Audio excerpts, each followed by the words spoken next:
শুরুতেই আল্লাহ বলছেন, এই আল্লাহ এমন একজন যিনি ছাড়া কোনো ইলাহ নাই, যিনি ছাড়া কোনো রব নাই। আল্লাহ নাম কি? নাম কি? ভগবান, সৃষ্টিকর্তা। অনেকে বলে না সৃষ্টিকর্তা আমাদেরকে বানিয়েছেন। একটু টিভি চ্যানেলে গেলেই না অনেকে আল্লাহ বাদ দিয়ে সৃষ্টিকর্তা লাগায়। তার মানে আল্লাহ রে মানে না, সৃষ্টিকর্তা মানে। ভাই সৃষ্টিকর্তা, এই যে মাইক বানাইছে হেও সৃষ্টিকর্তা, একটা জিনিস সৃষ্টি করছে। সবকিছুর তর্জমা করবেন না। বাবা বাবাই, মা মাই, মা বাবার কোনো তর্জমা হয় না। আমরা বাসায় যে আজকে আব্বারে বলেন, ওই জন্মদাতা, কি বাপ জন্ম দিয়েছেন আপনারা? আপনি কি বাবারও জন্মদাতা বলবেন? আমি বুঝাইতে বললাম না আপনাদেরকে, বাবারও জন্মদাতা বলবেন? মা আপনাকে দুধ পান করেছে, আপনি যদি বলেন এই দুধ পান করনে বলে এদিকে আসো, কি বলেন? মা কি মারবে নাকি আদর করবে? আপনার বোনরা যদি করে মায়ের মায়ের জি এদিকে আয়, আপনার বোন তুই এই শব্দ কই শিখলি রে? তুই তুই তো আমার মায়ের জি, তাই বলে আপু শব্দ নাই, আমি তোর বোন। সব জিনিসের তর্জমা হয় না। আল্লাহ আল্লাহ, আল্লাহর কোনো তর্জমা হয় না। কেন বললাম? ভগবানের, ভগবান আর ওই সৃষ্টিকর্তা, এগুলো বলা হচ্ছে ইহুদি নাসারা খ্রিস্টানেরা। এই জন্য ভগবানের ভ বাদ দিলে গবান হয়। কি হয়? গবান হয়। কোন অর্থ আছে? নাই। সৃষ্টিকর্তার শ্রী বাদ দিবেন, যেগুলো হয় এগুলোর কোনো অর্থ নাই। কিন্তু আসেন, আমাদের রবের নাম কি? আল্লাহ। আল্লাহর আলিফ যদি বাদ দেন, আল্লাহর আলিফ যদি বাদ দেন, তাও আল্লাহ পাক রব্বুল আলামিনকে আল্লাহই বলা চলে। আলিফ বাদ দিলে লিল্লাহ, লিল্লাহ মা ফিস সামাওয়াতি ওয়া মা ফিল আরদ, যা আছে আসমান আর জমিন সব কার জন্য? আল্লাহর জন্য। এবার আসেন, আল্লাহর আত বাদ দিলেন, তাও আল্লাহ হইল। লাম তো বাদ দিলেন, তাও হইল কি? বলে লাহু মা ফিস সামাওয়াতি ওয়া মা ফিল আরদ। শুধু লাম আর হা দিলেও কি বোঝায়? কথা বলে না, কি বোঝায়? এবার লাম বাদ দিয়ে দিন, শুধু হা যদি থাকে, ওই হা দিয়েও আমার আল্লাহকেই বোঝায়, হু আল্লাহ, সুবহানাল্লাহ। তাহলে আল্লাহর আবাদ দিলেও আল্লাহ, লাম বাদ দিলেও আল্লাহ, আরেক লাম বাদ দিলেও আল্লাহ, শুধু হা থাকলেও আল্লাহ। এজন্য সবকিছুর তর্জমা হয় না। আল্লাহ বলেছেন আল্লাহ একজন, লা ইলাহা ইল্লাহু, লা ইলাহা ইল্লাহু, একজন ছাড়া আর কেউ নাই। একাধিক যখন রব হয় তখন বিপদ হয়। এখানে আল্লাহ অন্য আয়াতে বলেন, অন্য আয়াতে আল্লাহ পাক বলেন, এই তোমাদের যদি এই আসমান আর জমিনে আরেকজন রব থাকতো, তো লাফাসাদাতা, এই সব আসমান আর জমিন এগুলো ধ্বংস হয়ে যেত। রব দুইজন থাকলে টিকে না। শুরুতে আল্লাহ পাক তার ইলাহিয়াতের সবক শিখাই দিলেন। এরপর আল্লাহ বলতেছেন এমন একজন রব, তিনি কেমন? বলেন হাইয়ুল কাইয়্যুম, তিনি চিরঞ্জীব, চিরশক্তিশালী। এই দুনিয়ার গোটা সব বাদশারা একসঙ্গে হলেও মাওলার সাথে পারবে? ফেরাউনই পারে নাই। আর বর্তমানের ফেরাউন গুলো তো হাইব্রিড ওয়ালা ফেরাউন, আসল ফেরাউন পারে নাই। আর বর্তমানে যেগুলো শয়তান আছে সেগুলো হাইব্রিড ওয়ালা শয়তান, এগুলো বুদ্ধি শুদ্ধি কম, এজন্য ফেস লাগায়। আল্লাহ বলেন হাইয়ুল কাইয়্যুম, যিনি চিরঞ্জীব, চিরশক্তিশালী। আমার পয়গম্বর বলেন হাইয়ুল কাইয়্যুম শব্দ দিয়ে কেউ যদি আল্লাহর নবী আল্লাহ পাক রব্বুল আলামিনকে ডাক দেয়, আল্লাহ পাক রব্বুল আলামিন ওই বান্দার সব ডাককে কবুল করে নেয়। আল্লাহর নবী সাল্লাল্লাহু আলাইহি ওয়াসাল্লাম বলেন এই নাম দিয়ে যদি কেউ তার বাচ্চা চায়, কেউ তার সম্পদ চায়, আল্লাহ পাক রব্বুল আলামিন সেগুলো দান করবেন। বদরের যুদ্ধে সাহাবা আজমাইনদের সংখ্যা ছিল 313 জন, আর কাফের বেঈমানের সংখ্যা ছিল 1000। এই 313 জন সাহাবা আজমাইনের কাছে গরু ছাগল ছিল না, ঘোড়াও ছিল না, উটও ছিল না, তরবারিও ছিল না। কোনো কিছু না থাকার পরেও তারা যুদ্ধের ময়দানে যায়। হযরত আলী বলেন আমি আমার পয়গম্বরের তাঁবুর মধ্যে গেলাম, আল্লাহর নবীকে তাকায় দেখলাম সিজদা দিয়ে কি যেন পড়ে। কাছে যায় কান পাতলাম, তাকায় দেখলাম আমার পয়গম্বর সিজদা দিয়ে একটা দোয়া করে, ইয়া হাইয়্যু ইয়া কাইয়্যুম। আমরা যুদ্ধের ময়দানে যুদ্ধ করব, কেমনে যুদ্ধ করব আমাদের সাহস হয় না, কারণ কাফের বেশি, আমরা তো দুর্বল। এ মুসলমান মনে রাখবেন, যুগে যুগে মুসলমানদের সংখ্যা ছিল কম, কিন্তু ঈমানের পাওয়ার ছিল বেশি। যার কারণে যত কাফের বেঈমানরা আছে, মুসলমান তাদেরকে পরাজিত করতে বাধ্য হয়েছে। এখন বর্তমানে ঈমানদার খুব বেশি না, সংখ্যায় বেশি, ঈমানের হালতে কম। কিন্তু 10 জন ঈমানদার যদি এই এলাকায় দাঁড়ায় যায়, দেখবেন 1000 কাফের বেঈমানরাও থাকলে এই 10 জন ঈমানদার তাদের ঈমানের কারণে এই সমাজের ভিতরে জয়লাভ করতে বাধ্য হবে। আল্লাহ তাদের কাছে বিজয় ছেড়ে দিবে।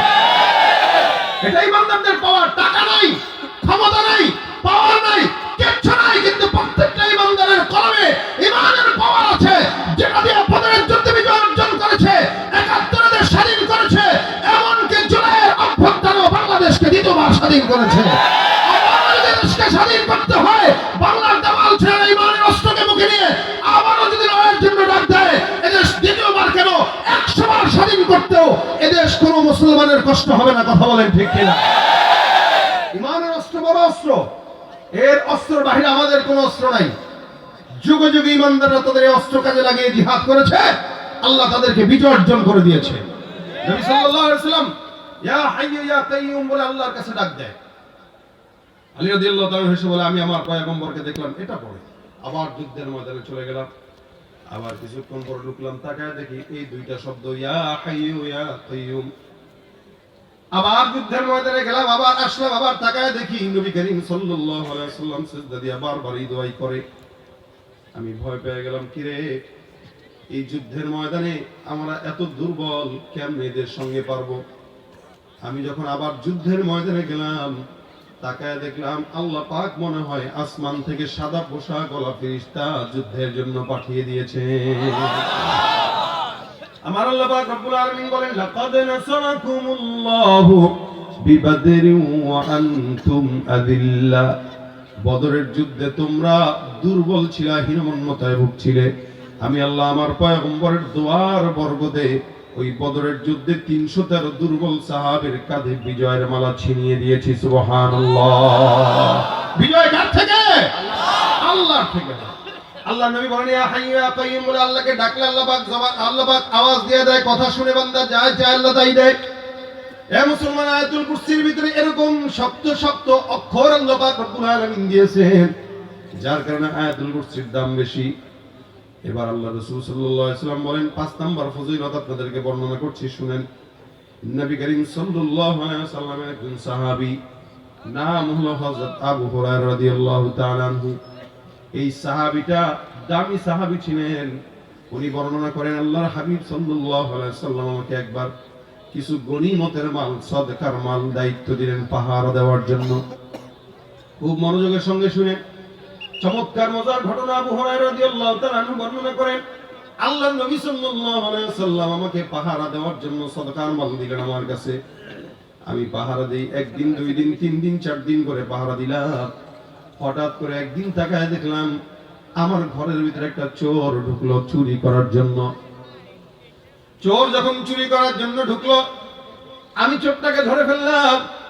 চোরটাকে যখন ধরলাম, চোর বারবার কান্নাকাটি করে আর আমার কাছে বলে, আবু হুরায়রা, আমার ঘরে আমার বাচ্চা, আমার বিবি, আমার স্বামী, আমার যা কিছু আছে, যত মানুষ আছে আমাদের ঘরে, পরিবারে মা বাবা সন্তান, এরা খাবার পায় না, অভাবের ঘর আমার। আমি মূলত চোর নয়, আমি মূলত অভাবের কারণে চুরি করতে আসছি, স্বভাবের কারণে নয়। আল্লাহর হস্তে কসম করলাম আর জিন্দেগিতে চুরি করব না, তুমি আমাকে ছেড়ে দাও। আবু হুরায়রা রাদিয়াল্লাহু তাআলা বর্ণনা করেন, যদি তোমার ওয়াদা সত্য হয় তাহলে আমি তোমাকে ছাড়তে পারি। যার কারণে প্রথম দিন হযরত আবু হুরায়রা রাদিয়াল্লাহু তাআলা চোরটাকে ছেড়ে দিলেন। চোরটা বাড়িতে চলে গেল। ফজরের নামাজের সময় আল্লাহর হাবিবের কাছে আবু হুরায়রা রাদিয়াল্লাহু তাআলা যায়, মসজিদে নববীতে নামাজ আদায় করলো।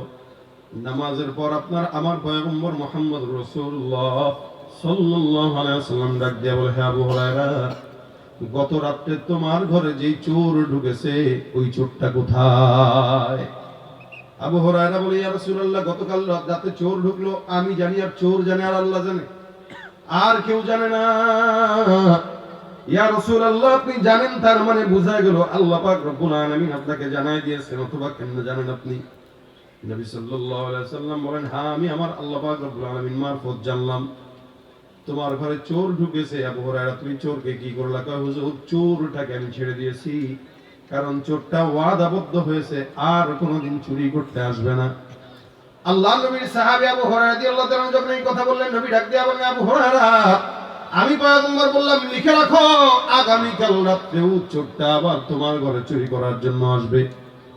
আবু হুরায়রা বলেন, ইয়া রাসূলুল্লাহ, একদিন চোরটাকে মাফ করলাম, ওয়াদাবদ্ধ হয়ে আমার কাছ থেকে বিদায় হয়েছে। এই চোরটা যদি আজকে রাত্রেও আসে, তাহলে আমি চোরটাকে আজকে অবশ্যই ধরবো আর বিচারের কাঠগড়ায় তাকে দাঁড় করাবো। নবী করিম সাল্লাল্লাহু আলাইহি ওয়াসাল্লাম বিদায় বলে দিলেন। আবু হুরায়রা পরের রাত্রিতে অবিক্ষমান। চোর কখন আসবে, কখন ধরবে, হঠাৎ করে তাকায় দেখে রাতের একটা ভাগে চোর মশাই সুন্দর করে ঘরের মধ্যে ঢুকলো। আবু হুরায়রা রাদিয়াল্লাহু তাআলা বলেন, আমার নবীর কথা সত্য হয়ে গেছে। এ মুসলমান, বুলেট মিস হতে পারে গুলি থেকে, কিন্তু আল্লাহর নবীর কথা কোনোদিন মিস হওয়ার সম্ভাবনা নাই। রাসূল বলছেন তার মানে আসবে চোর। চোরের একটা অভ্যাস হইলো, চোর যতবার চুরি করুক ধরা খাওয়ার পরে বলবো আর জিন্দেগিতেও করবো না, এটাই তার কথা। আর আমাদের দেশে তো একটা পকেট মার যদি কেউ ধরে, ওরে মারতে মারতে একদম আদামরা বানায় ফেলায়। কিন্তু কোটি কোটি টাকা যারা চুরি করে পারে পাচার করে, তাদেরকে দেখলে সালাম দেয় 14 বার। কথা বলেন ঠিক কিনা? যাদের হাতে যায় ক্ষমতা, দেশ যেন বাপের ভিটা, রাখতে চেয়ার শুরু করে বিদেশিদের পাচাটা। বিদেশিদের কথা মতো চালায় ওরা নিজের দেশ। দেখতে দেখতে গোল্লায় গেল আমার সোনার বাংলাদেশ। কেউ দিল না, সবাই নিল, আমরা যে কলুর বলো। সারা বছর নেয় না খবর, নির্বাচনে খুব দরদ। কেউ দিল না, সবাই নিল, আমরা যে কলুর বলো। সারা বছর নেয় না খবর, নির্বাচনে খুব দরদ। নির্বাচনের আগে তারা ধরে কত রকম বেশ। দেখতে দেখতে গোল্লায় গেল আমার সোনার বাংলাদেশ। ভাই, ছোট চোরকে ধরার আগে বড় চোর ধরা দরকার। বড় চোর একটার যদি বিচার হতো, ছোট চোরগুলা বড় হওয়ার সুযোগ পেত না। ইসলামে চুরির বিধান আছে কিনা? কি বলেন তো? সবাই তো জানেন ভাই, সবাই জানেন, কিন্তু ওই যে কিছু মানি কিছু মানি না, কিছু মানি কিছু মানি না। আল্লাহ পাক কোরআনে বলেছেন, মুমিনরা বলে যে কিছু মানি কিছু মানি না।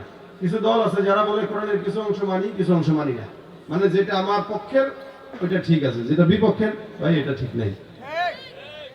যদি এদেশে ইসলামী আইন থাকতো আর হাত কাটার বিধান থাকতো, যত মানুষ চুরি করেছে বা করবে প্রত্যেকের হাত কাটা হতো, আর রাস্তায় আল্লাহ নবীজির নাম বলে ভিক্ষা করা লাগতো। কিন্তু আফসোস, এদেশে ইসলামী আইন নাই, যার কারণে হাত কাটা হয় না। একটার হাত কাটলে বাকি 10টা ঠিক হয়ে যেত। একটা জেনাকারী ধর্ষককে শাস্তি দিলে সবগুলো সোজা হয়ে যেত। ভাই আমার, এই কারণে ইসলামী আইনের বিকল্প কিছু নাই। আমরা দোয়া করি আগামী বাংলাদেশ ইসলামের বাংলাদেশ হোক। বলেন আমিন। তাহলে আবু হুরায়রা রাদিয়াল্লাহু তাআলা চোরকে দ্বিতীয় দিন ধরলেন। ধরার পরে চোর বলতেছে, ভাই আমার গত রাত্রে ভুল হয়ে গেছিল, কিছু তো পাইলাম না, ভাবছিলাম আজকে রাতে আসি কিছু যদি পাই নিয়ে যাই, এই কারণে আজকে রাতে একটু ব্যর্থ চেষ্টা করলাম। তুমি যে ধরে ফেলবে এটা আমি বুঝিনি। চোর মশাইকে ধরে ফেলছে আবু হুরায়রা রাদিয়াল্লাহু তাআলা, বলতেছেন আজকে আর কোনো ছাড়াছাড়ি নাই, নবীর কাছে নিব। ভাই ভাই মাফ চাই, আর জীবনেও না, এটাই শেষ। এই তুমি বিশ্বাস করো, একদিন মিথ্যা বলছি, 2 দিন বলছি, 3 দিন কি আর বলবো? এটা আমার দ্বিতীয় দিন, আমি আল্লাহর কসম আর আসবো না। বারবার বারবার আবু হুরায়রা রাদিয়াল্লাহু তাআলা কে মাইন্ডে এই কথাগুলো ঢুকাইতেছেন, তো উনার মায়া লেগে গেছে। একটা মানুষ অভাবের তাড়নায় আসছে, থাক না, ছেড়ে দেই না, কি হয়, তো ছেড়ে দিছে। ফজরের নামাজে আল্লাহর হাবিব তাকে দেখলেন, দেখার পরে ডাক দিয়া বলেন, কি ব্যাপার আবু হুরায়রা, চোর কোথায়? বলছিলাম তোমাকে চোরটাকে ধরে নিয়ে আসার জন্য। আবু হুরায়রা রাদিয়াল্লাহু তাআলা বলেন, ইয়া রাসূলুল্লাহ, গত রাতেও চোর যখন আসলো বারবার এমন এমন কথা বললো, যার কারণে আমার মায়া লেগে গেছে। আমি তাকে ছেড়ে দিলাম। পয়গম্বর ডাক দেয়া বলে, মায়া লাগার কোনো দরকার নেই, আবার আসবে কালকে। কবে আসবে? হুজুর বলেন কি আসবে? আবু হুরায়রা রাদিয়াল্লাহু তাআলা বলেন, হুজুর 2 দিন ছাড়লাম, আজকে যদি আসে লাঠি দিয়া পিটাবো অথবা রশি দিয়া বানবো, আপনার কাছে নিয়ে আসবো।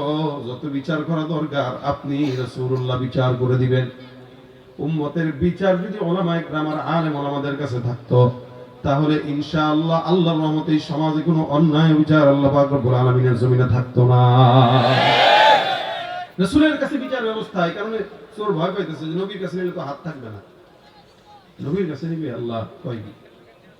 আল্লাহ নবী বললেন, আগামী খেলাবার চোর মশাই আসবে।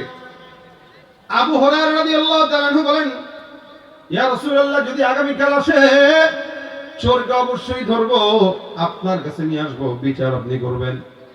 রাতের বেলা তাহাজ্জুদের নামাজে দাঁড়ায় গেলেন। নামাজ কালাম পড়তেছেন, হঠাৎ করে তাকায় দেখে চোর মশাই হাজির। আল্লাহর নবীর সাহাবী আবু হুরায়রা কয়, আল্লাহর রাসূলের কথা সত্য, এই পয়গম্বরের কথা সত্য অনুযায়ী চোরটা আবার হাজির হয়ে গেছে। পিছন থেকে রশি দিয়া সুন্দর করে তারা ধরে বেঁধে ফেলছেন। বেঁধে দরজার কিনারায় বসায় দিয়া কয়, চুপচাপ বসে থাকবি, কোনো জবান নাড়াবি না। তুই জবান নাড়াইলি তোর আজকে মার দিমু। এতদিন জবান নাড়ায় কেমন কেমন যেন কথা কয়, কান্না করে, মাফ করে দেয়। আজকে কোনো কথাই বলা নিষেধ, চুপ থাকবি, জবান খুললে তো মায়া লেগে যায়, জন্য কোনো কথা বলা যাবে না। চোর মশাই চুপচাপ বসে রইছেন। হঠাৎ করে চোর মশাই আবু হুরায়রাকে ডাক দিয়ে বলেন, হে সাহাবী আবু হুরায়রা, আমি তোমাকে একটা জিনিস বলবো, তুমি কি শুনবা? আবু হুরায়রা বলেন, কি বলবি? তোর না বলছি কথা বলিস না কেন? এটা তোমার জন্য উপকারী। আমার উপকারী মানে তোমার আমি একটা জিনিস শিখাইতে চাই, দামি জিনিস, কোরআনের একটা আয়াতের আমল। সুবহানাল্লাহ। আবু হুরায়রাকে চোর মশাই বলতেছেন, আবু হুরায়রা, কোরআনের একটা আমল শোনাবো, তোমাকে শিখাবো, যেটা তুমি পারো না আমি জানি নিশ্চিত। আবু হুরায়রার মতো একজন সাহাবীকে চোর বলতেছে, তুমি এটা পারো না, আমি নিশ্চিত জানি, তোমাকে শিখাবো। তার মানে বোঝা গেল চোরটা শিক্ষিত শয়তান, ঠিক কিনা জোরে কও। পীরগিরি আর মাজার পূজা চলছে দেশটা জুড়িয়া, শিরকি আর ভণ্ডামিতে দেশটা গেছে ভরিয়া। গাজার কলকি টান মারিয়া, গাজার কলকি টান মারিয়া দেখায় খাজার শান, ওরা শিক্ষিত শয়তান, ওরা শিক্ষিত শয়তান, ওরা শিক্ষিত শয়তান, ঠিক কিনা? শিক্ষাঙ্গনের দিকে ভাইরে দেখো না চোখ মেলিয়া, ছাত্ররা সব বই ছাড়িয়া থাকে শুধু প্রেম লইয়া। অস্ত্র সে তো সঙ্গের সাথী, অস্ত্র সে তো সঙ্গের সাথী, হইতে মাস্তান, ওরা শিক্ষিত শয়তান, ওরা ওরা শিক্ষিত শয়তান, ওরা শিক্ষিত শয়তান, ঠিক কিনা? শিক্ষা থাকলেই হয় না, কিছু মানুষ শিক্ষিত হয়েও চোর হয়, আছে না? অধিকাংশ মানুষই, আগে মানুষ শিক্ষা অর্জন করতো মানুষ হওয়ার জন্য, এখন শিক্ষা অর্জন করে বাটপার হওয়ার জন্য। এই জন্যই এই প্রতিষ্ঠান মাদ্রাসার শিক্ষা দরকার বেশি বেশি, ঠিক না? ডাক্তার হোক, ইঞ্জিনিয়ার হোক, আগে দিন শিখুক, তাহলে ডাক্তার হইলেও কষাই হবে না, জমাই করবে না, আপনার গেলেই খালি টেস্ট না। জ্বরের জন্য কয় আল্ট্রাসাউন্ড করো, ওই ধান্দা বলছি যে সপ্তাহে 2 বার যাবেন, 2 বারই টেস্ট দিবে। যদি করে এত টেস্ট কে, তুমি কি বেশি বুঝো না আমি বেশি বুঝি, এক কথায় শেষ। ইঞ্জিনিয়ার যদি হয় আর যদি কোরআনের এলেম থাকে, তাহলে এই রাস্তাঘাটে দেখেন না রোড পাদি পড়বে ভাঙে, আপনাকে জিনাদারি যে আল্লাহ বরকত মরো, এই শরীরের ব্যথা হয়ে গেছে এই রোডে আসতে যায়, এই দেরি হয়েছে তো এই রোডের বরকতে, আমার দোষে না, আপনাদের রোডের বরকত। এই যে রোডগুলা করছে যখন, তখন রড দেয় নাই, বাস দিছে, বাস। 1 কোটি টাকা থাকে, 60 লক্ষ টাকা মনে করেন নিজের পকেটে, আব্বার টাকা মনে করে খায়, আর 40 লাখ আপনার মতো আমার মতো বড়দের জন্য বরাদ্দ রাখে, যার কারণে কদিন পর পর এই সমস্ত বরকতময় পুকুরে সাঁতার কাটা লাগে, ঠিক না? তাহলে ভাই যেটা বলছিলাম, শিক্ষিত মানুষ আগে হয়তো মানুষ হওয়ার জন্য, এখন শিক্ষিত হয়, যত বড় শিক্ষিত তত বড় বাটপার, যত বড় শিক্ষিত তত বড় চোর। এই জন্য সুশিক্ষা জাতির মেরুদণ্ড, শিক্ষা জাতির মেরুদণ্ড না, কোরআনের শিক্ষা জাতির মেরুদণ্ড, কথা বলেন ঠিক কিনা? তো ভাইরা আমার, হযরত আবু হুরায়রা রাদিয়াল্লাহু তাআলা চোরকে বেঁধে ধরে বসে রাখছেন। চোর কয়, ভাই তোমার যেটা শিখাবো সুদবানি, তুই আমারে শিখাবি? কয়, আপনি অবাক হইতেছেন কেন? আমি পারি, এটা যেটা পারি এটা আপনি জানেন না, তো তুই আমারে শিখাবি? চোর মনে করেন কষ্ট মষ্ট পায়, হয়তো ভাই আছে না আমাদের দেশে, ভাই আমি চোর হইলে তো ইমান ঠিক আছে, এত এত খারাপ মনে করেন, একটু চুরি না করছি, ইমান তো আছে। চোর কয়, ভাই আমি আপনারা শিখাবো, আপনার সন্দেহ হইতেছে, তাহলে শিখাও। শিখাবো, শর্ত আছে তো। কি শর্ত দেওয়া আবার? তাহলে আমার ছেড়ে দিবেন মহব্বতের সাথে, আমি আপনারা শিখায় চলে যাব। তবে এটা সত্য, আমি যেটা শিখাবো এটা দামি জিনিস না, কম দামি না। চোর আবার এটাও বলতেছে 100%। আবু হুরায়রা বলে, যদি পছন্দ হয় তাহলে তোকে ছাড়বো, পছন্দ না হলে ছাড়বো না। পছন্দ হবেই, কারণ চোর তো জানে এটা আসল জিনিস। আবু হুরায়রা রাদিয়াল্লাহু তাআলা বলেন, তাহলে বল কি শিখাবি?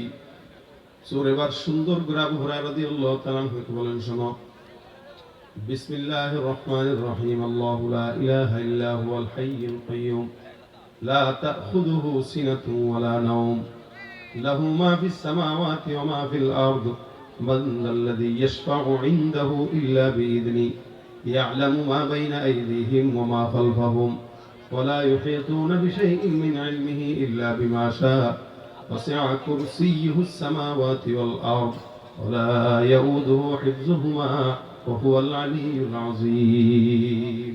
এই পুরাটুক সূরাটা পড়লো, আবু হুরায়রাকে শোনায় দিল। সুবহানাল্লাহ। আবু হুরায়রা বলে, হ্যাঁ জানি তো, আয়াত তো জানি। তাহলে তুইও জানোস, আমিও জানি, তো কি হয়েছে? কারণ আয়াত না, শোনেন।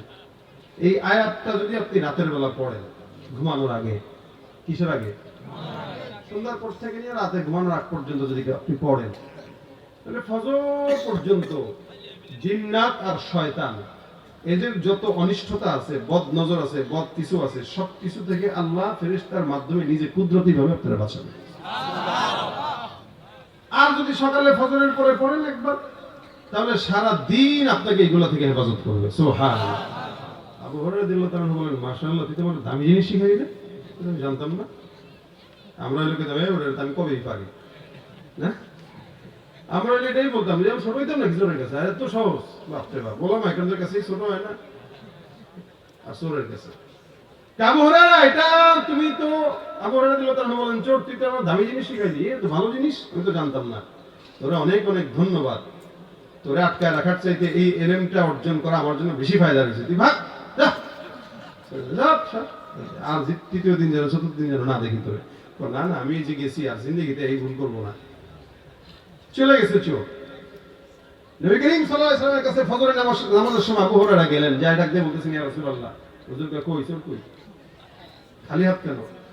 হুজুর, চোর তো কাহিনী ঘটায় দিয়েছে। খালি কাহিনী ঘটে না, কি হয়েছে এবার বলো।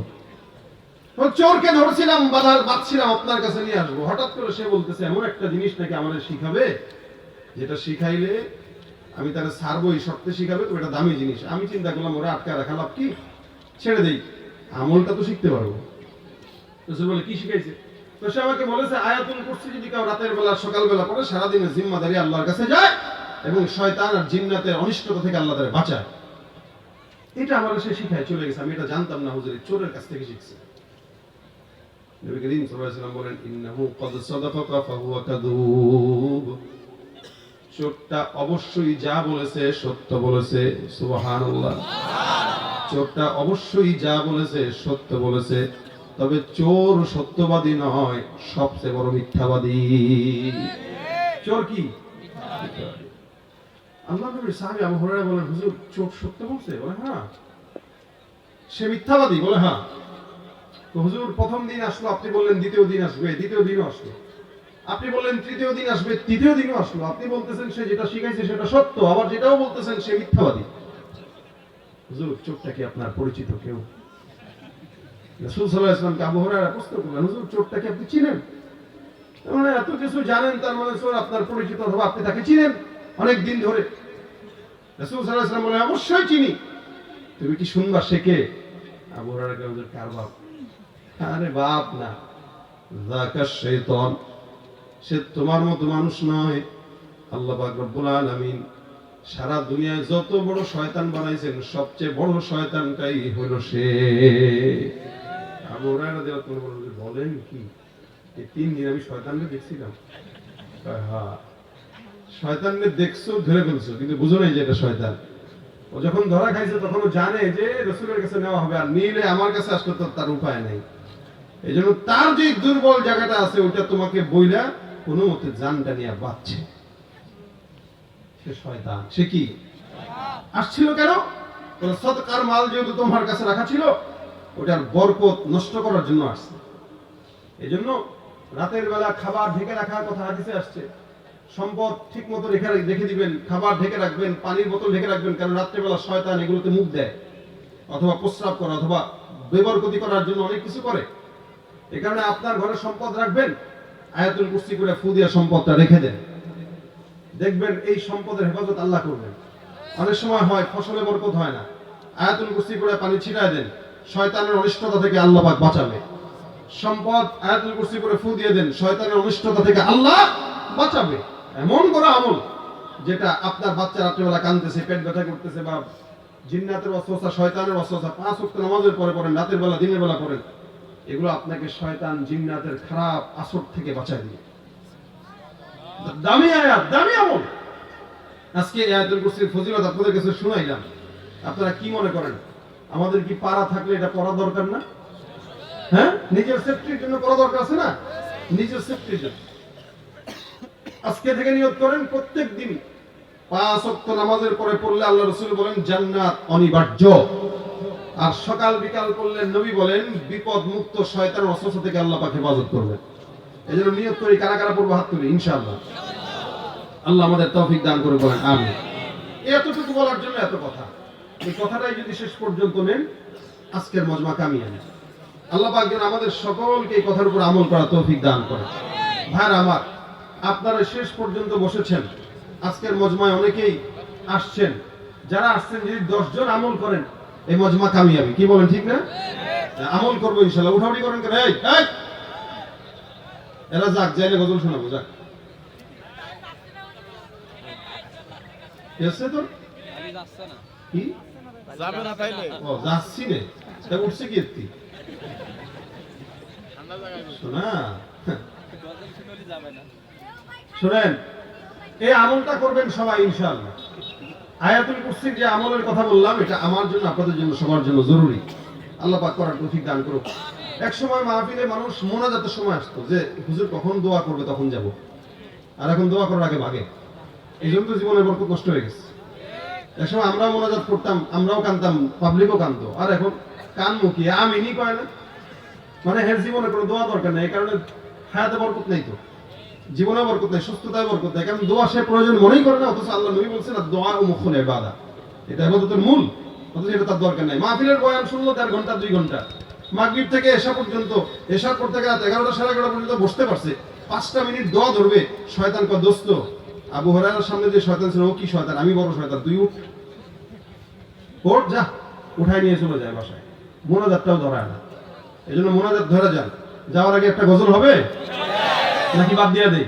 ঠান্ডার সময় আমরা বছরের যে শুরুর দিনটা, এটা মাহফিল দিয়ে শুরু করলাম, বলেন আলহামদুলিল্লাহ। আমাদের বছরের শুরুটা কোরআনের বয়ান শুনে অথবা বয়ান করে আমাদের দিনের শুরুটা হইল। এটা আল্লাহ রাব্বুল আলামিন যেন আমাদের পিছনের জড়তাগুলো দূর করে দিয়ে, ব্যর্থতাগুলো দূর করে দিয়ে, আজকের পরে যে জীবনটা শুরু হলো, নতুন বছরটা আল্লাহ আমাদের নতুনত্ব দিয়ে ভরে দিন। সবাই পড়ছি আমিন। তো আমরা ইনশাআল্লাহ কিছু কথা বলবো, কিছু সঙ্গীত শোনাবো। সে পর্যন্ত যদি আপনাদের ধৈর্য থাকে, ঠান্ডা আমারও লাগছে, আপনাদেরও লাগছে, এর মধ্যে একটু আল্লাহর জন্য। এখন মারা গেলে কিন্তু এই ঠান্ডা পানিতেই গোসল, এবং এরপরে যে আমাদের ওই পাতলা কাপড়ের কাপড়, তারপরে মাটিতে রেখে আসবে। ওখানে কেউ কম্বল দিবে না, ওখানে আগুন পোহাবার কোনো সুযোগ নেই। হিন্দুরা মারা গেলে তাও কিছুটা পুড়াই গরম করে পাঠিয়ে দিবে, কিন্তু আপনাদের তো সেই সুযোগ নাই, আছে? তো সুতরাং আমরা আজকের এই রাতটাকে বছরের শুরু হিসাবে, শুরুর রাতটা আল্লাহর জন্য কুরবানি করলাম। রাজি আছেন ইনশাআল্লাহ? ইন্নাল হামদালিল্লাহি নাহমাদুহু ওয়া নাস্তাঈনুহু ওয়া নাস্তাগফিরুহু ওয়া নু'মিনু বিহি ওয়া নাতাওয়াক্কালু আলাইহি ওয়া নাউযু বিল্লাহি মিন শুরুরি আনফুসিনা ওয়া মিন সাইয়্যাতি আমালিনা।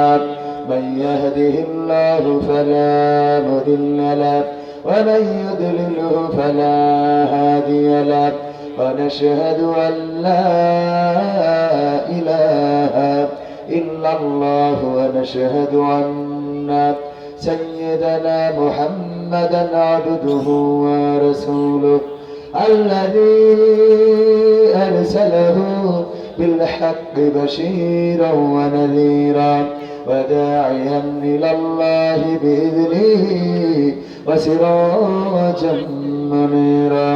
فقد قال الله تعالى في كلامه المجيد والفرقانه الحميد.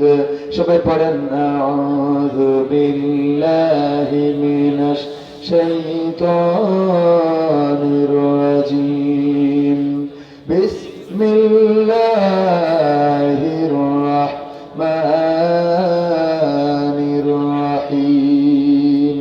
يا أيها الذين آمنوا قوا أنفسكم وأهلكم نارا. وقال الله تعالى في شأن حبيبه إن الله وملائكته يصلون على النبي يا أيها الذين آمنوا صلوا عليه وسلموا تسليما. اللهم صل على سيدنا مولانا محمد وعلى آل سيدنا আরবের বুকে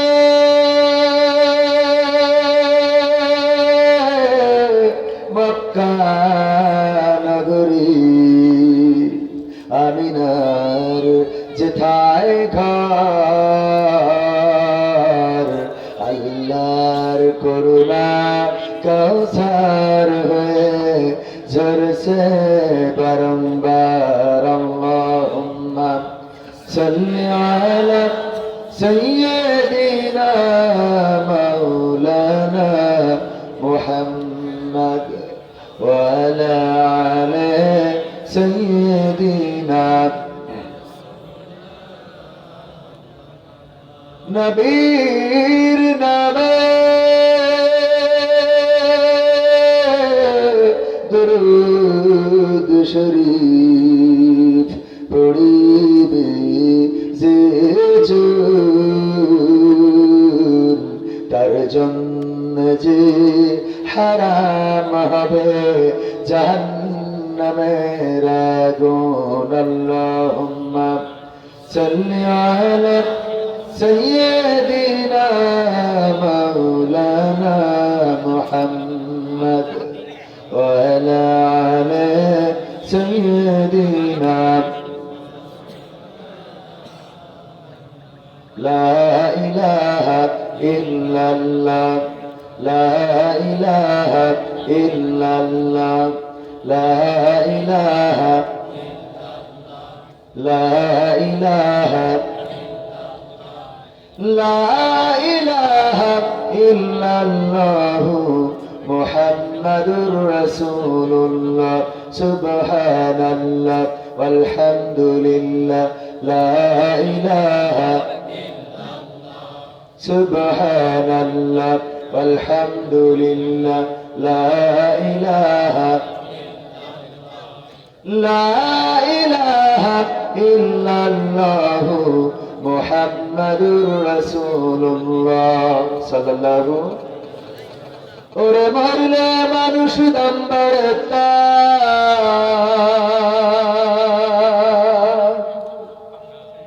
ওরে মরলে মানুষ দাম বাড়ে তার বাঁচতে অবহেলা।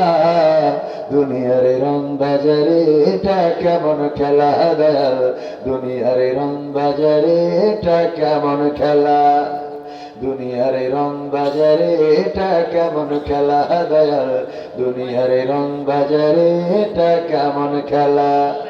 ওরে মরলে মানুষ দাম বাড়ে তার মরলে মানুষ দাম বাড়ে তার বাঁচতে অবহেলা। দুনিয়ার রং বাজারে এটা কেমন খেলা দয়াল দুনিয়ার রং বাজারে এটা কেমন খেলা দুনিয়ার রং বাজারে এটা কেমন খেলা দয়াল দুনিয়ার রং বাজারে এটা কেমন খেলা। বাঁচতে মানুষ কেউ বলে না লোকটা বড় ভালো মরলে বলে তার মরাতে বড় ক্ষতি হলো দয়াল বড় ক্ষতি হলো। বাঁচতে মানুষ কেউ বলে না লোকটা বড় ভালো মরলে বলে তার মরাতে বড় ক্ষতি হলো দয়াল বড় ক্ষতি হলো। ওরে দেখতে আসে স্বজন সুজন ওরে দেখতে দেখতে আসে স্বজন সুজন, ডুবে যখন বেলা। দুনিয়ার এই রং বাজারে এটা কেমন খেলা দয়াল, দুনিয়ার এই রং বাজারে এটা কেমন খেলা, দুনিয়ার এই রং বাজারে এটা কেমন খেলা দয়াল, দুনিয়ার এই রং বাজারে এটা কেমন খেলা। ছেঁড়া কাপড় তাও জোটে না, পরি কষ্ট করে, ঈদের নামাজ হয় না পড়া, নতুন জামা পরে দয়াল, নতুন জামা পরে। ছেঁড়া কাপড় তাও জোটে না, পরি কষ্ট করে, ঈদের নামাজ হয় না পড়া, নতুন জামা পরে দয়াল, নতুন জামা পরে। ওরে নতুন কাপড় জুটবে জানি, ওরে নতুন কাপড় জুটবে জানি, ফুরাইলে বেলা। দুনিয়ার রং বাজারে এটা কেমন খেলা দয়াল, দুনিয়ার রং বাজারে এটা কেমন খেলা, দুনিয়ার রং বাজারে এটা কেমন খেলা দয়াল, দুনিয়ার রং বাজারে এটা কেমন খেলা। ভাঙা ঘরে দিন কেটে যাই, বছর ঘুরে যুগ, এই জীবনে পাইলাম না তো একটু ভাবের সুখ দয়াল, একটু ভাবের সুখ। ভাঙা ঘরে দিন কেটে যাই, বছর ঘুরে যুগ, এই জীবনে পাইলাম না তো একটু ভাবের সুখ দয়াল, একটু ভাবের সুখ। ওরে মরলে আসে ঘর বানাতে, ওরে মরলে আসে ঘর বানাতে, করে না অবহেলা। দুনিয়ার রং বাজারে এটা কেমন খেলা দয়াল, দুনিয়ার রং বাজারে এটা কেমন খেলা, দুনিয়ার রং বাজারে এটা কেমন খেলা দয়াল, দুনিয়ার রং বাজারে এটা কেমন খেলা। কথা বাস্তবতার সাথে মিল আছে না নাই? প্রমাণ নেন। বেগম খালেদা জিয়া ইন্তেকাল করেছেন, পৃথিবী ছেড়ে চলে গেলেন। শেখ হাসিনা পর্যন্ত শোক প্রকাশ করেছে, স্ট্যাটাস দিয়েছে, তিনি জানিয়েছে যে তার মৃত্যুতে গণতন্ত্রের একজন তিনি রক্ষা কবচ ছিলেন, তার মৃত্যুতে অপূরণীয় ক্ষতি হলো। কিন্তু এই মানুষটা বেঁচে থাকতে তিনি আবার জেলখানায় রেখেছিলেন, বলেন ঠিক না বেঠিক? মরে যাওয়ার পরে সব প্রকাশ, আরে বেঁচে থাকলে জেলে ভরা, হামলা মামলা আছে না নাই? আছে না নাই? সেই মানুষটা মারা যাওয়ার পরে এত বড় জানাজা, ইতিহাসের সেরা জানাজা, বাংলাদেশের ইতিহাসে এর থেকে বড় জানাজা সম্ভবত আর হয় নাই। 5টা জানাজা, যে জানাজাগুলো বড় হয়েছে, মাওলানা শাহ আহমদ শফি সাহেবের জানাজা, প্রেসিডেন্ট জিয়াউর রহমানের জানাজা, ওসমান হাদির জানাজা, আর আমাদের বেগম জিয়ার জানাজা। এছাড়া আর একজন সম্ভবত ভুলে যাচ্ছি। এই জানাজাগুলো বড় বড় জানাজা হয়েছে। গতকালকে জানাজায় যত লোক হয়েছে, আরে এই লোকগুলো যদি বালুর ট্রাকের দিন সামনে আসতো, বালুর ট্রাকটা সরানোর জন্য যদি সামনে আসতো, ওই বালুর ট্রাক একটা করে বালু নিলেও তো ওই বালুর ট্রাক খালি হয়ে যেত। শুধু বালুর ট্রাক খালি হতো না, বেগম জিয়াও খুশি হয়ে যেতেন যে এই জনগণের জন্য রাজনীতি করলাম, এই জনগণের জন্য সারাটা জীবন চেষ্টা করে গেলাম। আমার স্বামী এই জনগণের জন্য রাজনীতি করেছে, খাল কেটেছে, জনগণের সাথে মিশেছে। সেই স্বামীর স্ত্রী আমিও জনগণের পাশে দাঁড়িয়েছিলাম। আমার জনগণ আসলো, বালুর ট্রাক সরিয়ে দিল। বেগম জিয়াও খুশি হতে পারতেন না? পারতেন না? খুশি হতেন না? হতেন না? কিন্তু মারা যাওয়ার পরে বিশাল বড় জানাজা, লোকের অভাব নাই, জায়গা ধরে না। মানিক মিয়া এভিনিউ পুরা হয়ে পুরো রাস্তা ব্লক। এটা যে করলেন মারা যাওয়ার পরে, বেগম জিয়া তো দেখতে পাইল না। আল্লাহ রাব্বুল আলামিন এর ফাজিলাত দিলে দিতে পারেন, কিন্তু যদি অন্তত বেঁচে থাকতে রাস্তায় এইভাবে জনগণ নামতো, বেগম জিয়া খুশি হয়ে যেতেন না? যেতেন না? কিন্তু আমরা মারা যাওয়ার পরে মূল্যায়ন করা শিখি। আবার আওয়ামী লীগের লোকেরা শেখ হাসিনার কত দাম, এটা পালিয়ে যাওয়ার পরে বুঝতে পারেন, ঠিক না বেঠে? কারণ এখন নাই, বুঝতে পারছে জ্বালা কত। ঠিক না বেটে? বলে যাচ্ছে না, যাচ্ছে না? এই জন্য থাকতে মূল্যায়ন করতে হবে, দাঁত থাকতে দাঁতের কদর বুঝতে হবে। দাঁত থাকতে কি দাঁতের কদর বুঝতে হবে। আজকের এই মাহফিল, এটার ফজিলাত আছে না নাই? এটার যে ফজিলাত রয়েছে এটা বুঝবেন। আজকে এখানে মাহফিল হচ্ছে, এই অঞ্চলে অনেক কবর আছে না? ওই কবর থেকে আল্লাহ যদি তাদেরকে শোনান, তারা আফসোস করছে আর বলছে, ওগো মানুষ কেমনে, এই সামনেই কবর। তো এখানে এই কবরের মানুষগুলো যদি কোনোভাবে আল্লাহ তাদেরকে শুনিয়ে থাকেন, ওনারা চিন্তা করতেছে, আরে মানুষেরা বোঝে না এই মাহফিলটার দাম কত, যদি আমরা আবার যেতে পারতাম। বোঝেননি মনে হয়? মারা যাওয়ার পরে অনেক কিছুই বুঝবেন, কিন্তু সেই সময় বুঝে আর কোনো ফায়দা হবে? সম্মানিত ভাইয়েরা, তো আমি আমার সঙ্গীতের ব্যাপারে একটুখানি বলে নিলাম এই জন্য যে সমসাময়িক বাস্তবতা এটাই যে মারা যাওয়ার পরে আমরা মানুষকে মূল্যায়ন করি, এরকম আছে না নাই? মারা যাওয়ার পরে মূল্যায়ন করি, অথচ এই মানুষগুলোকে যদি আমরা বেঁচে থাকতে একটু কদর করতাম, তাহলে এই মানুষের আত্মাটা প্রশান্ত হয়ে যেত, বেশি খুশি হয়ে যেত। এই মানুষগুলো একটু দিলে বা তাদের দিলটা ঠান্ডা হয়ে যেত। ধরেন একজন গরিব মানুষ, এই শীতের সময় আপনি তার একটা মাফলা কিনে দিলেন, দেখবেন তার হাসিটা। এই শীতের সময় একটা বাচ্চার আপনি একটু জুতা, এই যে শীতের জুতা অথবা একটা চাদর যদি কিনে দেন, দেখবেন যে কি খুশি হয়ে যাবে। এই খুশিটা আল্লাহ রাব্বুল আলামিন আপনার জন্য এটা নাজাতের ওসিলা করে দিতে পারে। আপনি ছোট্ট আমল দিয়ে বেঁচে যাবেন, আবার ছোট্ট বদ আমলের কারণে আল্লাহর কাছে ধরা খেয়ে যাবেন। বিড়ালকে খাইতেও দেয় নাই, ছেড়েও দেয় নাই। বিড়াল কি? মেকুর, মেকুর যশোর ভাষায় মেয়াও। তো বিড়াল, এটা আমাদের আঞ্চলিক ভাষায় মেকুর বলতো আগে, এখন কম লোকে বলে, কারণ এখন তো আমরা অনেক ভাষা হারিয়ে ফেলেছি। মানে আমাদের এই যে যশোরে এসে আমিও এখন এখানে আমাদের যশোরের আঞ্চলিক ভাষা যদি বলি, তাহলে ওইগুলো আমাদের নাটকের মধ্যে পাওয়া যায়, ঠিক কি না? তো এই যশোর ভাষা হারিয়ে ফেলছে। তো এই বিড়াল খাইতেও দেয় নাই, ছেড়েও দেয় নাই, এই অপরাধের কারণেই জান গোটা জীবনের আমল বরবাদ।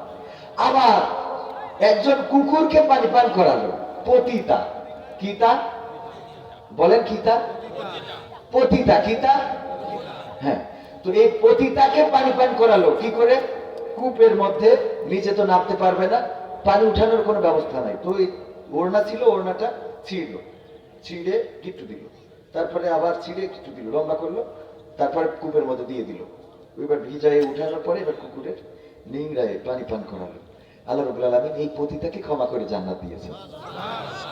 আপনি ছোট্ট ছোট্ট আমল আপনাকে বাঁচিয়ে দিবে। আপনি এই শীতের সময় একটা চাদর কিনে দেন না, একটা মাফলার কিনে দেন না, একটা টুপি কিনে দেন না, একটা পাতলা কম্বল কিনে দেন, দেখবেন যে এই মানুষটা কত খুশি হয়ে গেছে। আমরা এই কাজগুলো করি না। ওই মানুষটা যখন মারা যায় তখন আমরা উহু করি, আরে এই মানুষটা শীতে খুব কষ্ট পাইছে রে, এই মানুষটার এটা হয়েছে ওটা হয়েছে। মারা যাওয়ার পরে এটা বলে লাভ নেই। আপনি বেঁচে থাকতে যদি তার একটু কিছু করে দিতেন, যেদিন মানুষ মারা যায় ওই দিন দেখবেন গরিব মানুষ হইলেও তার বাড়িতে বড় হাড়ি নিয়ে এসে খিচুড়ি রান্না হয়, হয় না? হয় না? অথচ এরকম একটা বেঁচে থাকতে যদি বলতো যে তোর বাড়িতে আজকে একটা দোয়ার মাহফিল হবে, আমরা গ্রামের লোক সিদ্ধান্ত নিয়েছি তোর বাড়ি রান্না হবে, দোয়া হবে তোর মা বাবার জন্য, ওই লোকটা বেঁচে থাকতে হতো খুশিতে লাভ দিয়ে একবার এয়ারপোর্টে যেয়ে পড়তো। ঠিক না বেঠিক? যে আমার বাড়িতে আজকে এরকম একটা অনুষ্ঠান ওনারা আয়োজন করতেছে, আলহামদুলিল্লাহ। আমরা বুঝি না ভাই, আল্লাহ আমাদের সহি সমাজ দান করুন, বলেন আমিন। নূরপুর উত্তরপাড়া যুব সমাজ ও কুদ্দুসিয়া ভৈরব জামে মসজিদের উদ্যোগে আয়োজিত দ্বিতীয় বার্ষিক তাফসীরুল কোরআন মাহফিলের শ্রদ্ধাভাজন সভাপতি যিনি আমাদের পাশে আছেন, জনাব মোহাম্মদ আলী হোসেন সাহেব, উপদেষ্টা মসজিদ ও মাহফিল কমিটি। আপনাদের এখানে যারা উপদেষ্টা এবং মসজিদ কমিটিতে রয়েছে তাদেরকে জোর করে রাখা হয়েছে কিনা আমার মনে হয়েছে। জোর করে রাখা হইলে, এটা জোর করে রাখা হয় নাই তো? আলহামদুলিল্লাহ। কারণ স্বতঃস্ফূর্ত থাকতে হবে। মানে আপনি যদি একজন নেতার কাজ হলো সেই নেতার সামনে, মিছিলের সামনে থাকবে, তাইলে কর্মীরা পিছনে থাকবে, ঠিক না ঠিক? নেতা আগে সামনে রশি ধরে টানা শুরু করবে, তাইলে এটা কর্মীরা টানবে, ঠিক না ঠিক? তো মসজিদের সভাপতি, মসজিদের সেক্রেটারি, তাদের যদি ডাকতে ডাকতে মাইকের ব্যাটারি ফুরাই যায়, তো তাইলে এদের দিয়ে উন্নয়ন হবে আপনি ভাবলেন কি করবেন? কথা করেন। আর এইটা দেখার পরে ওনাদের দেখে দেখে যদি হালখাতায় না পাওয়া যায়, তো এখানে যারা বাইরের লোক আছে তারা দেবে, আপনি ভাবলেন কি করবেন? তো এইগুলো রাখা দরকার নাই। তো এগুলোকে আপনি খুঁজবেন তাদেরকে যারা মসজিদের সাথে যাদের কলিজা লাগানো, আমি গত পরশুদিন মাহফিল করেছি মেহেরপুর, তারপরের দিন করেছি জামালপুর, পরশুদিনের আগের দিন মেহেরপুর, ওখান থেকে জামালপুর, সেখান থেকে পিরোজপুর, পিরোজপুর থেকে রাত্রে মিস্টেজ থেকে নেমে আমি বাড়ি এসে আজকে ফজর পড়ে আমি আমার মাদ্রাসায় রেজাল্টের অনুষ্ঠানে আমি সারাটা দিন পার করলাম। আমার মাদ্রাসা, ওখানে আমার কলিজা লাগানো। মাদ্রাসার একজন ছাত্র ব্যাংকে চাকরি করে, ব্র্যাকে চাকরি করে। খামখেয়ালি করা যায় না। প্রত্যেকের কাছে আলাদা আলাদা বললাম, একজন একজন করে বললাম, নিজের এই সুন্দর হায়াতে আমার বোঝাপড়া কমপক্ষে যদি আমার নিজের বোঝাপড়া না থাকে তো আমার জীবনে আর কি রইল? আরে পৃথিবীর কারো কিছু আমি বুঝলাম না, কিন্তু কমপক্ষে আমার ভালো মন্দ কোনটা, আমি যদি আগুন পানি না চিনি, আমি যদি আলো অন্ধকার না চিনি, আমি যদি কল্যাণ অকল্যাণ না বুঝি, আমার নিজের জন্য এই আহম্মকের ভাতরা লেগে, এই পাগলের, এই মাতালের জীবন কমপক্ষে তো আমি এটা বোঝা উচিত যে এটা আমার ভালো কোনটা, আমার মন্দ কোনটা। বলেন ভাই, বলেন আমার আমার একজন আমি যদি আমার নারী ছবি অস্থির দৃশ্য দেখি, আমার পরিণতি কি হবে এটা কি আমি বুঝি না? এটা কি আমরা জানি না? বলেন, আপনাদের যারা বাবা আছেন আপনারা বলেন, আপনারা যারা সুদ কিস্তিতে লিপ্ত, যারা কিস্তি দিয়ে সংসার চালান, সুদে সংসার চালান, আপনার এই সুদ কিস্তির পরিণতি কি আপনি বুঝেন না চাচা? আপনার যে পুত মানুষ হবে এই সুদের টাকা দিয়া, কিস্তির টাকা দিয়া, আমি তো আল্লাহর কোরআন হাতে বললাম, কোন সুদখোরের সন্তান মানুষ হয় না, কোন কিস্তিখোরের সন্তান মানুষ হয় না বেটা। উপার্জনকারী প্রাণী হয়, ইকোনমিক্যাল এনিম্যাল, অর্থনৈতিক প্রাণী হয়, মানে যে রোজগার শিখে আর কোনো না কোনো কামাই রোজগারি করতে পারে, পয়সা কামায়, এটা মানুষ হয় না। কেউ পয়সা রোজগার করা আর মানুষ হওয়া এক কথা না, বাবা, এক কথা না। বহু চরিত্রহীন মানুষ আছে, চরিত্রহীনতার কাজ করেও কোটি টাকা কামাই করে, তাহলে সে মানুষ। এ নারী তার দেহ বিক্রি করে কোটি কোটি টাকা ইনকাম করে, তো সে সফল? কই পয়সা তো কামায়, কথা বলেন না? তাহলে উপার্জনকারী হইলেই কি মানুষ হয়ে গেছে? এটা না। আল্লাহ যে চিনে, সিজদা যে চিনে, গোলামি যে চিনে, আখিরাত যে চিনে, নিজের গন্তব্য যে চিনে, আমি যাচ্ছি কোথায়, যাব কোথায়, আমি থামবো কোথায়, আমার শেষ কোথায়, আমার পরিণতি কি, আমার গন্তব্য কোথায়।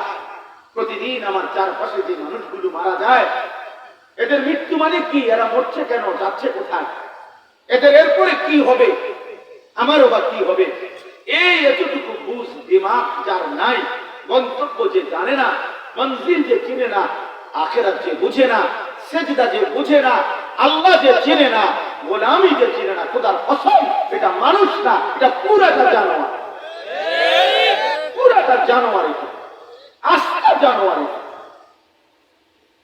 আস্থা জানোয়ার।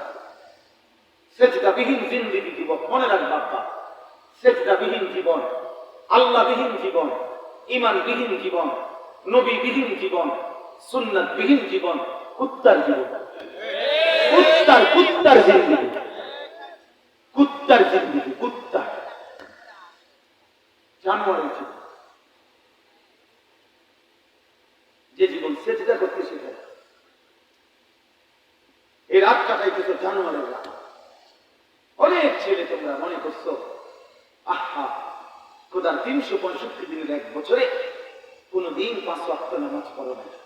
এই জীবন জানোয়ারের জীবন, হাইওয়ানের জীবন বেটা। তোর দুর্ভাগ্য বেটা, তোর মালিক ভুলে গেল। তোর দুর্ভাগ্য, বদনসিব বেটা, তোর বানানোওয়ালা ভুলে গেল। যে আমাকে 24 ঘন্টা লালন করে, এমন মালিক ভুলে কেন, এমন মালিক ভুলে কেন? যে আমাকে 24 ঘন্টা রিজিক দেয়, আমার প্রতি সেকেন্ডের নিঃশ্বাস যার হাতে, তাকে ভুলে কেন? কোন মানুষ বিবেকবান তো যদি কেউ বলে বিবেকবান কাউকে মাকে ভুলে যাও, তো বিবেকবান যে কোনো মানুষ বলবে, সে যেই ধর্মের হোক, যে বেটা বলো কি মাকে আবার ভুলে কেন, ঠিক না? মাকে ভুলে কেন? এক সন্তান মাকে বলে কেন? এক সন্তান বাবাকে বলে কেন? আল্লাহ তাআলা বলেন মা গাররাকা বিরাব্বিকাল কারীম, আমার বান্দা আমার মতো মালিক ভুললা কেন, আমাকে ভুললা কেন?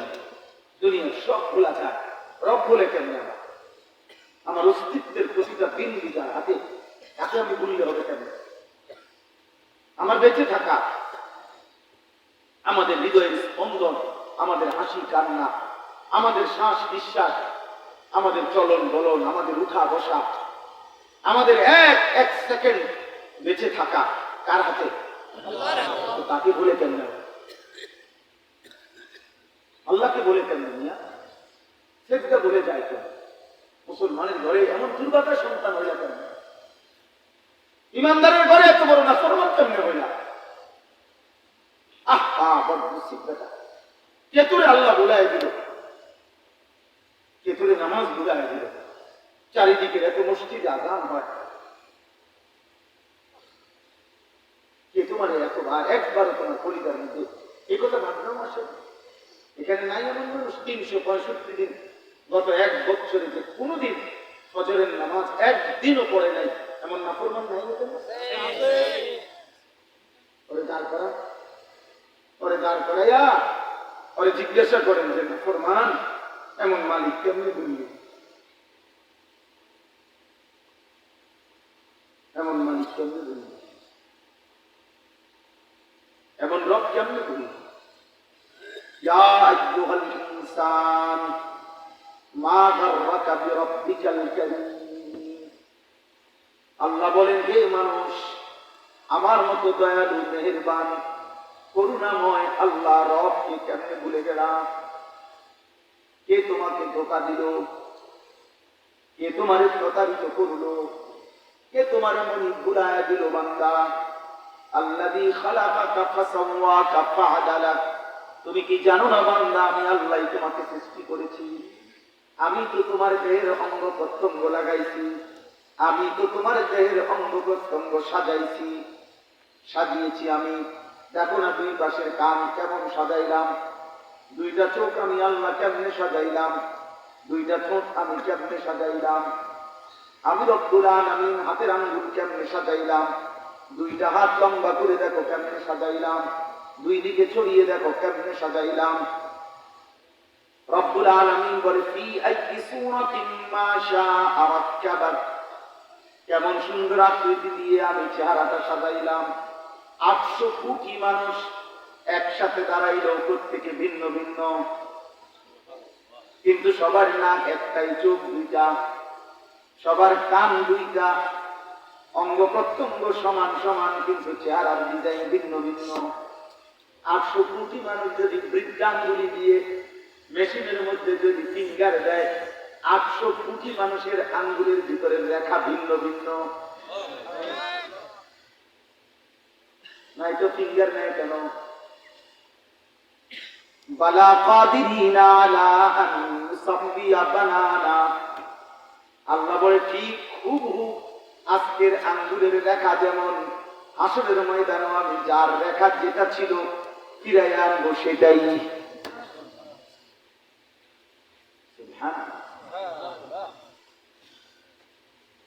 এই জন্য তো আল্লাহকে চিনেন, আল্লাহ মিন আইয়ি শাইইন খালাকা মিন নুতফাতিন খালাকাহু ফাকাদ্দারা সুম্মা আস-সাবিলা ইয়াসসারা সুম্মা আমাতাহু ফাআকবারা সুম্মা ইযা শাআ আনশারা। আল্লাহ বলেন বান্দা শুনো, তোমার গল্প শোনো, আমি আল্লাহ রাব্বুল আলামিন আমি তো সৃষ্টি করেছি, আমি তো তাকদীর নির্ধারণ করেছি, হাসবা কয়বার কাঁদবা কয়বার আমি ঠিক করেছি। আমি রব্বুল আলামিন কয় লোকমা খাবার খাবার ঠিক করেছি। আমি আল্লাহ তাআলা তো সব কিছু তোমার তাকদীর নির্ধারণ করে দিয়েছি। এই জন্য চলেন ভাই, অনেক রাত খুব লম্বা করা ঠিক হবে না। আমি সবার কাছে নওজোয়ান, আল্লাহ তোমারও কবুল করে, সবাই বলি ভাই আমি বড় শক্ত মানুষ, আমার এক ফিকির এটা। আপনারা প্রত্যেকে আমার আগে মৌলানা সাহেব আমি আইসা যেটুকু শুনলাম ওইটুকু করতেছিলাম, এই কথাটা শেষ বলছেন উনি, এতটুকু আমি শুনছি যে আপনি আপনার পরিবারের ব্যাপারে এই ফিকির করেন যে তাদের জিন্দিগি যেন আখিরাতের জিন্দিগি হয়, আখিরাতের জিন্দিগি হয়। যে বাবা মা নিজের স্ত্রী সন্তানের আখিরাত বুঝেন নাই, আপনি কিছুই বুঝেন না। বিল্ডিং দালান আপনি যাই করে দিচ্ছেন, সর্বোচ্চ 20 বছরের মাথায় এগুলো ভেঙে ফেলবেন, এগুলো থাকবেন, এই চলবেন। আপনি যা ফার্নিচার করে দিয়ে গেছেন, সর্বোচ্চ 20 বছরের মাথায় আপনি খবর থেকে এসে দেখবেন আপনার বানানো ফার্নিচার একটাও ঘরে নাই, এটি পুরান হয়ে গেছে, পালাই দিচ্ছে।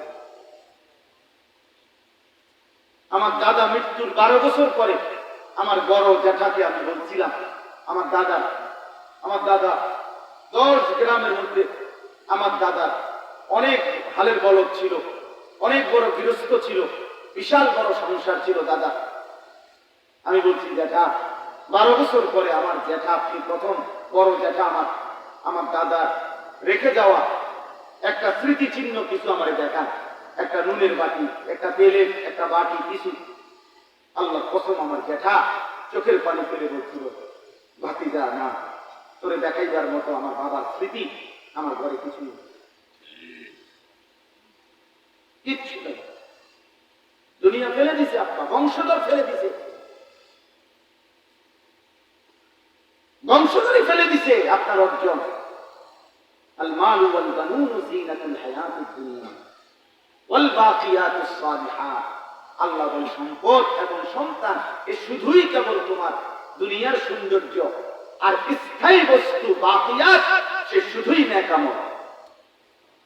as-salihat নেকামল, সেজদাই টেকসই, জিকির একমাত্র টেকসই, আল্লাহ তাআলার গোলামি, আল্লাহর বন্দেগী, আল্লাহ তাআলার একটা একটা হুকুম পালন, এটাই স্থায়ী, এটাই থাকবে, বাকিটা সব শেষ হবে। আল্লাহ আমাদেরকে বুঝার তৌফিক দান, আল্লাহ আমাদেরকে ফিকির দান করে। বাবার আপনারা আপনাদের সন্তানের নজর, ছেলেরা বাবা তোমরা নিজের দিকে নজর দাও, তুমি পৌঁছে গেলে নষ্ট হয়ে গেলে ফেলে দেওয়া। আমি এই মাত্র এখানে বলছি, একটু আগে যেখানে বয়ান করে আসছে এখানে এই কথাটাও বলছি, ফেলে দেওয়া মা নষ্ট হয়ে গেলে এগুলো বর্জ্য, এগুলো ফেলে দেয় মানুষ, এ কেউ যত্ন করে। তোমরা যারা যে সমস্ত যুবক নারী ছবি, অস্থির দৃশ্য, উলঙ্গ নাচ গান, আল্লাহ নাই, খোদা নাই, নামাজ নাই, রোজা নাই, চুল চেহারা বেঈমান মুশরিকের মতো, খোদার কসম তুমি যদি তওবা না করো, ফিরে না আসো, পৃথিবী কোনোদিনও তোমার মনে রাখবে না। কোন পাগল, কোন হাইওয়ান জানোয়ারও তোমার দিকে ফিরে তাকাবে না। আমি একদিন আজকেও একটা ছেলে জিজ্ঞেসি, বড় চুলওয়ালা, আমি বলছি আব্বা তুই যদি মানুষের বাচ্চা হও আমার কও, তোমার এই চুলের ফ্যাশন আজ পর্যন্ত কোন চলার হয়তো কোন রিক্সার ড্রাইভারে করে দেখছি, কোন বদিল্লা, কোন রিক্সার ড্রাইভার তার খেতে কাম করে এমন কোন মানুষও তো তোমার দিকে কোনোদিন মহব্বতের নজরে তাকায়। আর তুমি একজন আলেম দ্বীনের দিকে দেখো, একজন মসজিদের ইমামের দিকে দেখো, একজন হাফেজে কোরআন, একটা ছোট্ট নুরানির বাচ্চার দিকে দেখো, কত মুসলমান তার দিকে মহব্বতের নজরে তাকায়। দুনিয়ার সম্মানও বুঝবি না বেটা, আখিরাত তো বুঝতেই না, দুনিয়াও বুঝবি না বেটা, বেউকুফ। কোন বেঈমানের মতো সাজলা, ওই বেঈমানও তো করে চেনে না বেটা। আজ যদি এদের দেশের মানুষ না ছিল, আমি যার মতো চুল রাখছি, ওই ইউরোপের ওই বেঈমানে আমার চিনে, তোরে বেটা ওই বেঈমানও চিনে। আর্জেন্টিনার খেলোয়াড় তোমার চিনে, ব্রাজিলের খেলোয়াড় তোমার চিনে, এতে কাম আছে, এদের কাম নাই, তোমার কি অর্জন হইল আমার? না দুনিয়ার কেউ আমার চিনল, না আখিরাতে আল্লাহর কাছে আমি কিছু পাইলাম। এখানে পুরা খাসারা না, পুরাটা লস না। আল্লাহ আমাদেরকে বুঝতে, আল্লাহ তাআলা এই ফিকির বাবা অনেক বড় নিয়ামত, হৃদয়ের উপলব্ধি, মানে আমার অন্তরে এটা বুঝে আসা অনেক বড় নিয়ামত। আল্লাহ যারে দিল দিছে, ফিকির দিছে, বিবেক বুদ্ধি দিয়েছে, বিবেচনা বোধ দিয়েছে, তারে আল্লাহ বড় নিয়ামত দিয়েছে। যে বুঝে এটা হালাল, এটা হারাম, এটা পাক, এটা না পাক, এটা জায়েজ, এটা না জায়েজ, এটা বৈধ, এটা অবৈধ, এটা করণীয়, এটা বর্জনীয়, এটা হালাল, এটা হারাম, এটা আল্লাহর আদেশ, এটা আল্লাহর নিষেধ, এটা রাসূলের আদেশ, এটা রাসূলের নিষেধ।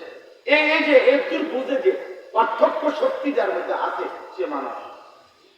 সে কি?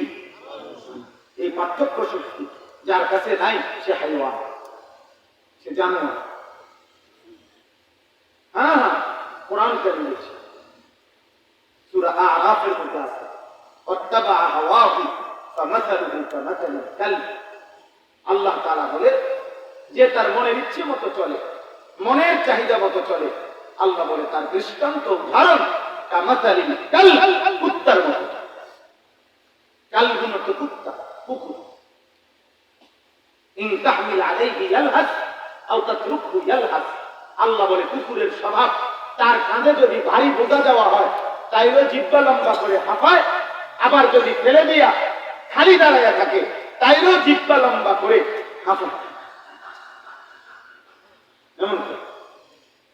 হ্যাঁ, ভারী কিছু দিলেও না দিলেও, তার মানে সে পেলেও হাঁপায়, না পেলেও হাঁপায়। আল্লাহ তাআলা বলেন নাফরমানের স্বভাব এটা, এ কুত্তার স্বভাব, এ পাইলেও আফসোস, না পাইলেও আফসোস।